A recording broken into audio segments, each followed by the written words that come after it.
A Bíblia menciona um líder malévolo que surgirá antes da segunda vinda de Cristo. Ela afirma que o mundo se voltará para ele, sendo enganado e cativado por aqueles que rejeitaram o Evangelho. Então, como essa figura obscura adquirirá tanto poder? E por que Deus permitirá que esse homem da iniquidade, esse anticristo, surja e engane o mundo em primeiro lugar? É hora de examinar isso em detalhes. O que está prestes a ser revelado pode não ser fácil de aceitar. Mas temos a responsabilidade de mostrar o que a Bíblia prevê que acontecerá quando o anticristo ascender ao poder. Ascensão do anticristo. Por que Deus permite que o anticristo entre no mundo? Bem, basta observar o mundo. Em grande parte, as pessoas seguem suas vidas imersas em mundos de fantasia, idolatrando celebridades, vivendo para buscar o que as faz felizes. E a maioria não se importa com Deus. Pergunte a qualquer pessoa o que ela pensa sobre Jesus e ela o encarará como se estivesse fora de si. Atualmente, as pessoas não demonstram preocupação com Deus. Muitos vivem de maneiras que contradizem a justiça e desagradam a Deus. E Deus tem tolerado isso por milhares de anos. E acredite, Ele provavelmente suportaria um pouco mais se fôssemos completamente ignorantes quanto à verdade. No entanto, adivinhe só. Nos dias de hoje, a maioria de nós está ciente da verdade. A maior parte do mundo conhece a história de Jesus, seu sacrifício para possibilitar nosso relacionamento com Deus. A maioria das pessoas está familiarizada com os 10 mandamentos e entende o que Deus considera comportamento moral e justo. A maior parte do mundo já ouviu falar do Evangelho, e é por isso que vivemos em uma época notável. Ao contrário de qualquer outro momento da história, estamos em um mundo de rebelião inteligente. A humanidade sempre resistiu à vontade de Deus, mas no passado, a maioria das pessoas era ignorante quanto à lei de Deus e ao amor que Ele tinha por nós, a ponto de permitir que Jesus morresse por nós. Por isso, sua paciência ainda não havia se esgotado. Naquela época, a humanidade estava em um estado de rebelião ignorante. Mas hoje em dia, se você abordar qualquer ateu na rua e perguntar sobre o Evangelho, ele será capaz de lhe dizer. Faça a mesma pergunta a um satanista sobre os 10 mandamentos e ele também saberá responder. Agora, pela primeira vez, testemunhamos uma rebelião inteligente contra Deus. E quando isso ocorre, a única consequência restante é o iminente julgamento de Deus. Vejamos o que Paulo comunicou ao povo de Atenas. No passado, Deus ignorou essa ignorância, mas agora ele exige que todas as pessoas, em todos os lugares, se arrependam, pois ele estabeleceu um dia em que julgará o mundo com justiça, por meio de um homem que escolheu. Ele deu a todos prova disso ao ressuscitá-lo dos mortos. Paulo estava indicando como a paciência de Deus se esgotava naquela época, há quase 2000 anos. Então, quando a paciência de Deus com este mundo estiver completamente esgotada, o que será o último evento? Considere o que Jesus disse a seus seguidores. Ele discutia com eles sobre o julgamento iminente de Deus sobre o mundo, e como o mundo, tal como o conhecemos, não subsistirá mais. E eles perguntaram a ele, quando chegará o fim? Jesus se volta e enumera as coisas que devem ocorrer antes do fim. Ele menciona guerras, fomes e pestilências. E então ele compartilha com eles a última ocorrência antes do fim dos tempos e de seu retorno. E este evangelho do reino será pregado por todo o mundo como testemunho a todas as nações. E então virá o fim. Por que ele disse isso? Porque somente depois que o evangelho for proclamado em todo o mundo, o fim se concretizará? Como já discutimos, uma razão é que, quando o mundo inteiro estiver plenamente ciente da verdade, e ainda assim a rejeitar, será o fim. Deus já terá esgotado sua paciência, Jesus e os exércitos angelicais estarão à porta. Paulo afirmou que o tempo estava próximo. E em seus dias, o evangelho tinha alcançado apenas a região de Jerusalém e da Ásia Menor. No entanto, hoje, meus amigos, o evangelho já alcançou praticamente todos os países da Terra, inclusive em lugares onde os missionários não chegaram, graças à tecnologia, à internet e a vídeos como este, que contribuem para a disseminação do evangelho. E então, quando o evangelho alcançar todas as nações, as pessoas o aceitarão ou o rejeitarão? Vamos examinar o que Paulo escreve em 2 Tessalonicenses, capítulo 2. E eles perecem porque se recusaram a amar a verdade e assim serem salvos. Aqui, Paulo aborda o estado da humanidade pouco antes do retorno de Cristo. Acompanhe-me aqui. Jesus afirmou que antes de sua volta, todas as nações teriam ouvido o Evangelho. E agora, Paulo está indicando que elas se recusarão a amar a verdade. Assim, montando o quebra-cabeça, as Escrituras mostram claramente que, uma vez que o Evangelho for pregado a todas as nações, ele será amplamente rejeitado. Vamos ver o que Pedro escreveu sobre o estado do mundo antes do retorno de Cristo. Acima de tudo, saibam que nos últimos dias virão escarnecedores com suas zombarias, seguindo seus próprios desejos malignos. E observe isso. Eles dirão: onde está a vinda que ele prometeu? Desde que os antepassados morreram, tudo continua como desde o princípio da criação. Onde está a vinda? Haverá escarnecedores. Isso indica que nos últimos dias as pessoas zombarão e escarnecerão das coisas de Deus. E esta é uma grande pista.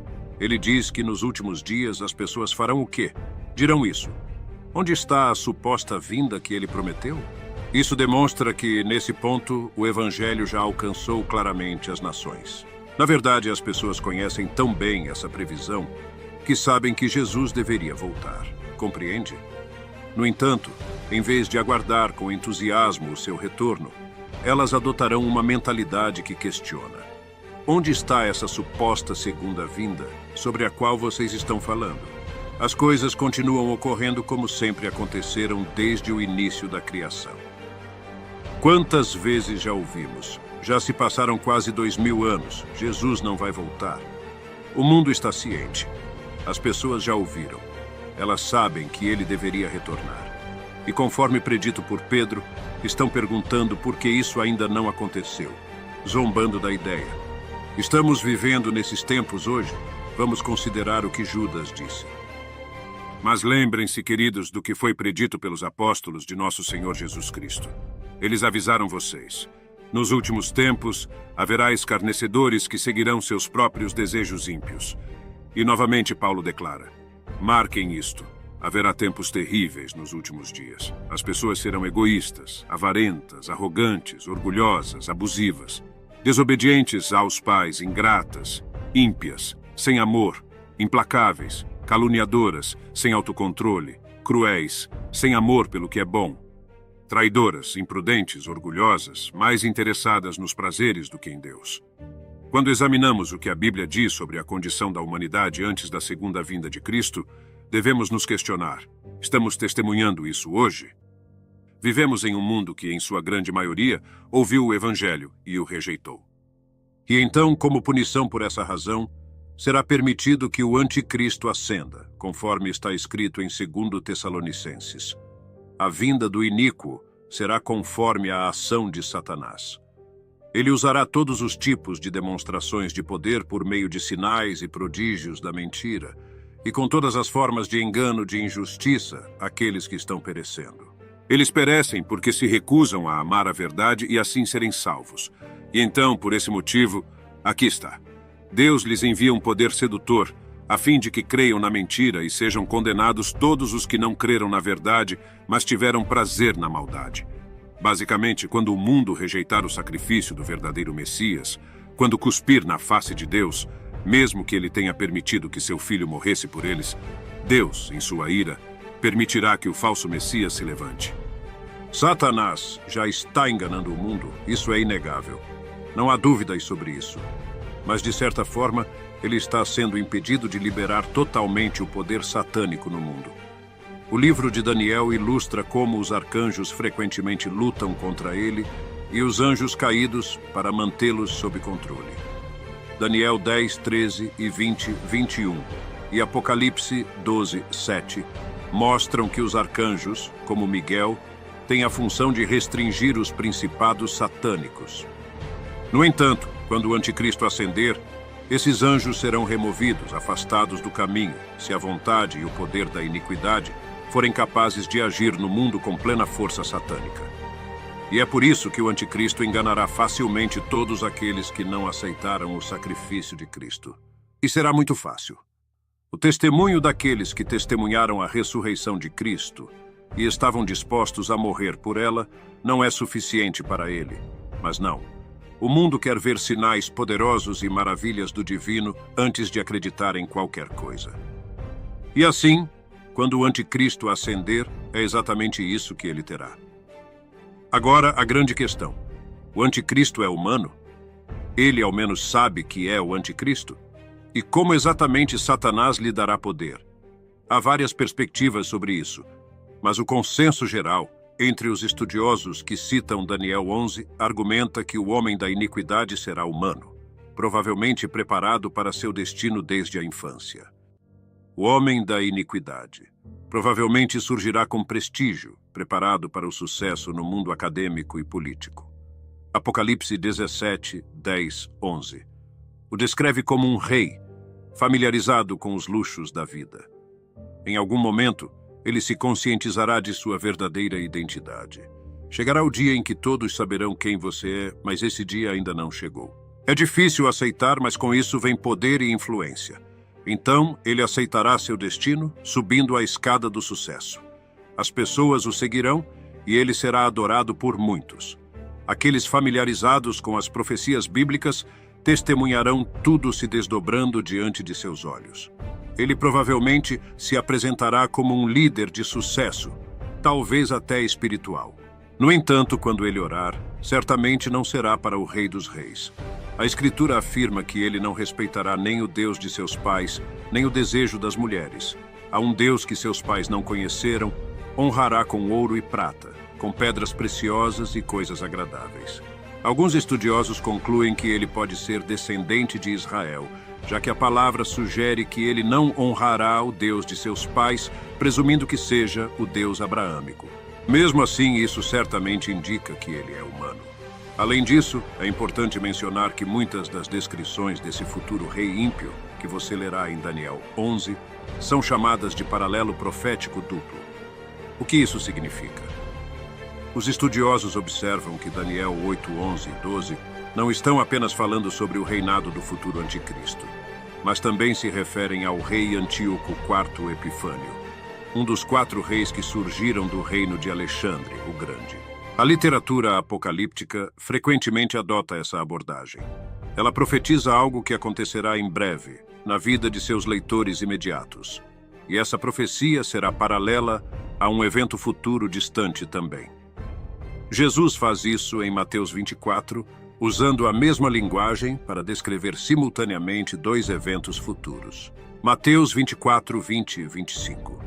Ele profetizou o cerco de Jerusalém pelos romanos em 70 d.C., que é simultaneamente paralelo ao futuro ataque a Jerusalém, perto do fim dos dias pelas forças das trevas. Portanto, paralelos proféticos duplos são muito comuns no gênero apocalíptico. No caso do anticristo, no livro de Daniel, no capítulo 8, 11, lemos sobre como esse rei futuro acabará com os sacrifícios no templo de Jerusalém. De acordo com a história judaica, o rei Antíoco IV Epifânio realmente forçou muitos judeus a abandonarem suas leis e costumes, o que é paralelo a como o anticristo tentará fazer a mesma coisa, forçando muitos a abandonar o que é de Deus. Além disso, Paulo escreve em 2 Tessalonicenses que o anticristo afirmará ser a manifestação de Deus. Curiosamente, o nome Epifânio significa Deus manifestado. Perceba como Deus ilustra o que está por vir por meio de exemplos reais ao longo da história. Em Daniel 8, a profecia mostra claramente que esse rei ímpio é mais do que apenas uma figura histórica, mas também se refere ao maior rei ímpio, o anticristo, que lutará contra Deus. Como está escrito, ele destruirá muitos e se levantará contra o príncipe dos príncipes. Contudo, ele será destruído, mas não pela força humana. Então, aqui, a profecia indica que este é um futuro paralelo. E Paulo reflete isso ao escrever. Então será revelado o iníquo, a quem o Senhor destruirá com o sopro de sua boca e destruirá com o resplendor de sua vinda.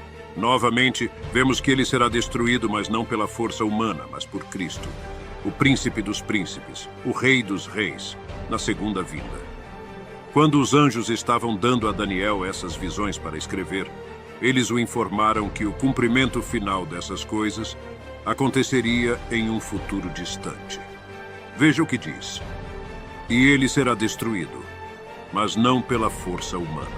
A visão das tardes e das manhãs que lhe foi dada é verdadeira, mas guarde a visão, pois diz respeito ao futuro distante. Portanto, está claro, antes de ser destruído por Jesus, ele será líder de algum tipo de governo poderoso.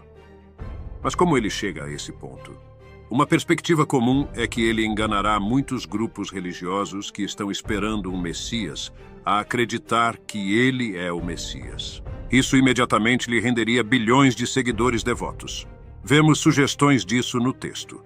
Em Miqueias 4, é dito que o Messias trouxe o restabelecimento do templo de Deus. Certo? Bem, vemos em 2 Tessalonicenses que o anticristo também terá algo a ver com o estabelecimento de um novo templo. Veja como ele tentará fazer as coisas que os profetas predisseram que o Messias deveria fazer. E então, se isso acontecer, se ele estiver tentando fazer essas coisas messiânicas envolvendo-se em templos, imagine quantos irão a ele, pensando que ele é o Messias prometido. E por essa razão, devemos falar sobre isso. Devemos compartilhar vídeos como este. Porque quando essas coisas começarem a acontecer, quando as peças começarem a se encaixar diante de nossos olhos, aqueles que talvez não estejam do lado de Cristo agora, naquele dia talvez, quando virem todas essas coisas acontecendo, eles dirão que a Bíblia estava certa. Está claramente acontecendo. Como você sabe, algumas pessoas só se arrependerão e virão para a luz após serem forçadas a passar por momentos sombrios. Mas para que tal arrependimento aconteça, é importante que elas pelo menos saibam que a Bíblia diz que isso acontecerá de antemão. Se não as informarmos, elas provavelmente serão cativadas, como todo mundo, e pensarão: uau, esse cara, com todas essas coisas poderosas acontecendo, ele deve ser o Messias. E nesse ponto, se elas acreditarem nisso, será o fim delas. Portanto, todos nós somos responsáveis por pelo menos deixar nossos entes queridos saberem o que a Bíblia diz que acontecerá. Algumas pessoas reconhecerão que esse homem é o falso Messias e provavelmente tentarão impedi-lo com força. Mas lembre-se, a Escritura diz que ele não será destruído pela força humana, mas apenas pelo poder de Deus na segunda vinda. Portanto, qualquer tentativa de impedi-lo por meios humanos só o fará parecer mais divino para seus seguidores, porque ele não poderá ser impedido. Ele se tornará muito forte, mas não por sua própria força. Ele causará uma devastação terrível e terá sucesso em tudo o que fizer. Conforme sua influência cresce, acordos serão feitos com vários grupos religiosos e nações. Nele eles confiarão. Mas ainda assim, o que fará o mundo pensar que ele é divino? Qual será o gatilho que causará a adoração global desta figura? Observe o que diz em Apocalipse 13. Aqui, João está tendo uma visão angelical do reino do anticristo que surgirá, e é simbolizado por uma besta surgindo do mar. E ele diz no versículo 3, uma das cabeças da besta parecia ter sofrido um ferimento fatal, mas o ferimento fatal havia sido curado. Então o mundo inteiro se maravilhou, seguindo a besta. Isso também tem várias interpretações. Alguns estudiosos escrevem que a cabeça da besta aqui pode se referir ao Império Romano, que foi aparentemente ferido pelo suicídio de Nero em 68 d.C. E esses estudiosos dizem que o Império Romano será de alguma forma revivido. E quando isso acontecer, todos ficarão maravilhados com o rei que vem dele. Parece, contudo, que muitos interpretam isso como se referindo a algo que acontecerá com o próprio anticristo. Eles citam Apocalipse 17:11, que diz: a besta, que era e não é mais, é o 8º rei, e ele faz parte dos 7 e segue para a destruição. Eles citam isso porque o anjo interpreta a besta como sendo um rei. E mais adiante no texto vemos que este 8º rei é uma referência ao anticristo. E talvez seja ambos. Talvez ambas as perspectivas possam funcionar juntas. Talvez haja um ressurgimento não apenas de um antigo império, mas também do próprio anticristo. E você encontrará muitos argumentando que a principal razão pela qual o mundo adora este rei, seja maravilhado por ele, é quando ele, de alguma forma, ressurgir milagrosamente. Agora, como isso aconteceria? Novamente, neste ponto, o homem da iniquidade já estará pronto para o sucesso, cativando muitos, fortalecido pelas forças das trevas. Mas provavelmente ainda haverá aqueles que tentam impedi-lo. Ele recebe o que parece ser um ferimento fatal. O mundo está devastado. Até que, de alguma forma, o impossível acontece. Ele se levanta. Nenhum humano pode fazer isso, eles dizem. E pode ser isso o que leva o mundo a adorar o falso Messias. E isso está de acordo com a forma como Satanás frequentemente trabalha. Ele tenta copiar Deus e imitar as coisas de Deus para propósitos malignos. Veja, o verdadeiro Messias, Jesus, ressuscitou após a morte. E foi sua ressurreição que mostrou ao mundo que ele é realmente o Messias. Quão apropriado é para Satanás tentar imitar a Deus encenando uma ressurreição falsa para o falso Messias. Percebe? E é isso que Satanás faz. Isso é o que ele faz. Ele sempre tenta imitar Deus. Por exemplo, assim como as Escrituras dizem que fomos selados com o Espírito Santo, na hora final, Satanás tentará selar seus seguidores com o quê? A marca da besta. Isso é o que ele faz. Ele copia Deus. Em Deuteronômio 6:8, foi expressado que a lei de Deus estivesse nas mãos e na testa de seu povo para simbolizar que ele colocava a vontade dele em primeiro lugar, tanto em suas ações quanto em suas mentes. E Satanás replica isso fazendo o quê? Colocando sua marca onde? Nas mãos e nas testas de seu povo. Ele tenta copiar Deus. Assim como temos a Santíssima Trindade do Pai, Filho e Espírito Santo, na última hora, Satanás entrará em cena e criará a Trindade profana, que consiste nele como o dragão, o anticristo e o falso profeta. E então, o que o falso profeta fará? Em Apocalipse 13, João teve a visão de uma segunda besta, representando o falso profeta. E ele diz que ela exerceu toda a autoridade da primeira besta em nome dela e fez com que a terra e seus habitantes adorem a primeira besta, cujo ferimento fatal havia sido curado. Se o falso profeta desempenha um papel fundamental ao usar o poder para atrair as pessoas para a adoração do anticristo. Percebe como ele tenta copiar o terceiro membro da Trindade com isso, o Espírito Santo? Porque o poder do Espírito Santo nos atrai a Cristo. Aqui Satanás usa esse falso profeta para atrair o mundo, por meio do poder, ao anticristo. Diz, e ele, referindo-se ao falso profeta, realizava grandes sinais, até mesmo fazendo descer fogo do céu à terra à vista do povo. Uau! O mundo diz que só acreditará após ter provas. Bem, ele conseguirá provas, e muitos serão facilmente enganados. Curvem-se ao seu rei, e tudo isso é paralelo ao que Paulo também escreveu. A vinda do iníquo será segundo a maneira como Satanás trabalha. Ele usará todos os tipos de demonstrações de poder por meio de sinais e maravilhas da mentira. E também, o falso profeta levará as pessoas a adorar algum tipo de imagem do anticristo. Por causa dos sinais que lhe foi permitido realizar em favor da primeira besta, ela enganou os habitantes da terra. E é neste ponto que o anticristo estará com força total. E com o mundo sob seu controle, ele se tornará orgulhoso e acabará se declarando Deus. Ele se oporá e se exaltará acima de tudo o que se chama Deus ou é objeto de culto, e se assentará no santuário de Deus, proclamando-se Deus. O rei fará segundo a sua vontade. Ele se exaltará e se engrandecerá acima de todo Deus e dirá coisas nunca ouvidas contra o Deus dos deuses. Ele terá sucesso até que o tempo da ira se complete, pois o que foi decidido irá acontecer. Tudo isso acontecerá em breve? Jesus disse que o Evangelho alcançaria primeiro todas as nações. Os apóstolos predisseram que o mundo rejeitaria esse Evangelho e que a humanidade se tornaria ímpia, crendo apenas no que pode ver. Portanto, acho que você pode razoavelmente dizer que estamos vivendo em uma geração muito próxima dessa realidade.